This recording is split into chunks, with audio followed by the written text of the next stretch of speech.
Hello, dear students. So now today we would move ahead in this fourth chapter of class 8th science, that is materials, metals and non-metals. So till now we have discussed the physical properties of the metals and non-metals. Physical properties means the kind of the external property. If you are looking this externally, so you would say that yes, it is hard. Okay, it is having some shine also, luster also. So these are some external properties. Okay, so we would call these external properties as the physical properties. Okay, now from today we are to discuss the chemical properties of the metals first. What are the chemical properties of the metals? Means how the different metals or the metals are combining or reacting with something other. They are making something new now. Two things are combining together and making new compound. Two things are combining together to making new compound. We would call a chemical reaction it is. Okay, so which kind of chemical reactions does the metal show? that we have to that we have to read here. Okay, so we would call this as the chemical properties. Okay, so what are the chemical properties of the metals? Means how the metals are reacting. That we would talk here. Chemical properties of the metals. Okay, so the first chemical property is, if you see, write the first one.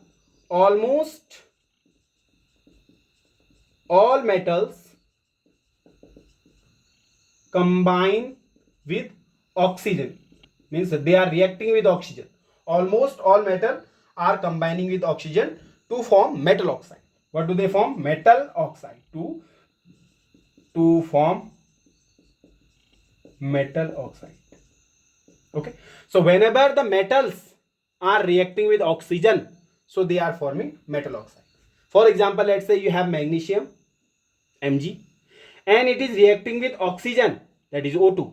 So what do they form? They would form oxide. Metal oxide means magnesium oxide, that is MgO. They would form MgO, magnesium oxide. So this is how the reaction would take place. Okay, are you getting this? This is how the reaction would take place. Means magnesium and oxygen are combining together, they are forming magnesium oxide, isn't it? Similarly, if you have let's say you have copper and oxygen, metal and oxygen are reacting, forming metal oxide. So metal is copper here, so it would form copper oxide, isn't it? Similarly, if you have aluminium and you have oxygen, so they are going to react and they are forming metal oxide. What? Aluminium oxide, Al2O3, that is aluminium oxide. This is copper oxide. This is magnesium oxide. You can write it here downside. Magnesium oxide. This is copper oxide. This is aluminium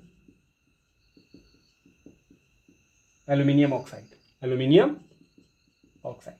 Okay, so this is how the metals are reacting with oxygen and they are forming the metal oxide. Okay, we have such many examples also, like suppose you have iron metal. If you have iron metal and this iron metal is reacting with oxygen,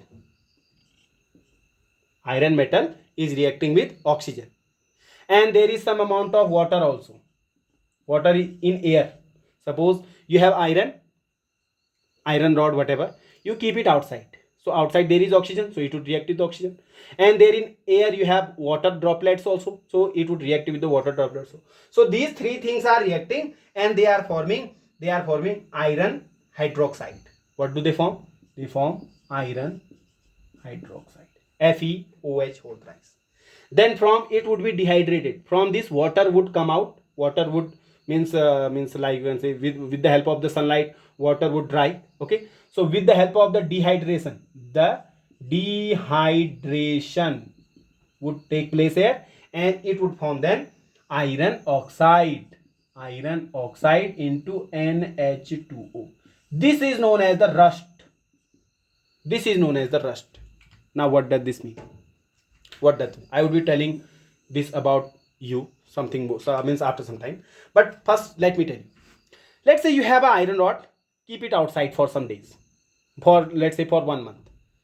Now after some time you would see, let's say you have this iron rod here, keep it outside for some months, Okay, so what would happen? It would react with the oxygen.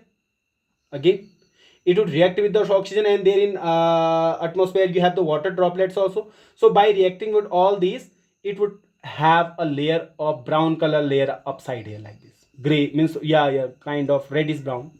So you would see the reddish brown layer upside here. So this is what? This is the rust. This is the rust.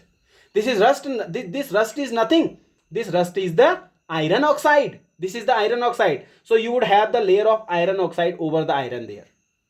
So it would damage the iron then, isn't it? Are you getting this? It would damage the iron. So this is rusting. This complete process is known as rusting. So rusting is taking place here. How? Because you have iron. So iron is metal. So if you keep this iron outside, so iron is going to react with the metal, because most of the metal, almost all the metals are reacting with oxygen and they are forming metal oxide. So similarly, iron is also reacting with the oxygen and it is forming iron oxide, isn't it? So you have the layer of iron oxide over this. So this would call the rust of iron. You can say rusting of iron. Similarly, if you, let's say you have a copper plate and you keep this copper plate outside, this is the plate made up of copper. Okay, so keep this copper plate outside for some days. Now again, copper is again a metal, so it would react with the oxygen and it would form copper oxide. So you would have the grayish patch, means a gray colored patch over the copper plate. You must have seen.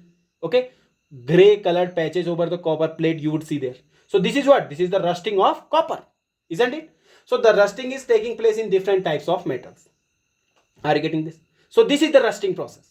So rusting is nothing but the reaction between the metal and the oxygen. So metal and oxygens are reacting with each other. Metal and oxygen are reacting with each other and they are forming the metal oxide, isn't it? They are forming what? They are forming metal oxide. Okay, just note it down. Then after I would be telling you about the rusting again. Okay, so note only up to here. Okay, let me tell you more about the rusting here. Okay, just note it down.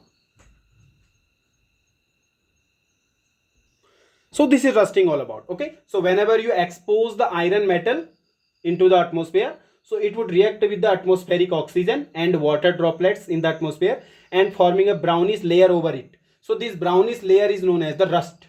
This brownish layer is known as the rust, and this complete process is known as the rusting. Okay, so rusting damages the quality of the iron, because the earlier the iron was pure iron there. Okay, so now it damages the iron, it damages the quality of the iron. The iron would be degraded now, so you are not going to use such iron in your building for your building purpose, etc. Okay, I mean, so it's not that much strong now. Okay, so this is the rusting reaction here I have written. Iron, you have oxygen, you have water vapors there in the atmosphere, so they all are reacting forming iron hydroxide, FeOH taken thrice, FeOH taken thrice. So this is known as iron hydroxide. So when the dehydration would take place, means the water would go from this iron oxide is this, so from this water would go out, it would dry. Okay, so then it would form Fe2O3 into NH2O. So this is what? This is rust. This is known as the rust, iron oxide. Fe2O3 is iron oxide. Oh, so this is the formula for the rust. Okay, so this is the layer rust. This is known as rust. So this layer is there over the iron metal, isn't it? So this is all about the rusting. Okay, so now how to prevent this rusting? Suppose you have an iron rod here. So how do you prevent this from being rusted? Because you need good quality iron, so you have to prevent it from being rusted. Okay, so how do you prevent it? You would have a paint. You just, if you have a painting over the iron, this one, a coating of a like zinc, like etc. So if you have a coating over the iron metal, so that by this we can prevent this iron metal from being rusted, from the rusting process, isn't it? We can prevent it, because the iron which was earlier exposed to the oxygen there, now if you have a coating of something other like painting, if you paint it, so we can prevent this iron. So that is why where we are using the iron things, etc. So we are painting it also. They are having the coating of some other metals. Okay, means this is for preventing it from being rusted, isn't it? So that is how we can prevent the iron from being rusted. Okay, so let me write this also. Before this, you note it down. So rusting of iron can be prevented by painting. If you paint over the iron, so it would somehow prevent your iron from being rusted, isn't it? So that is all for today. We'll be discussing some more about this chapter or the chemical properties of the metals in the upcoming lectures. Till then, stay tuned and keep watching. Thank you. Have a good day.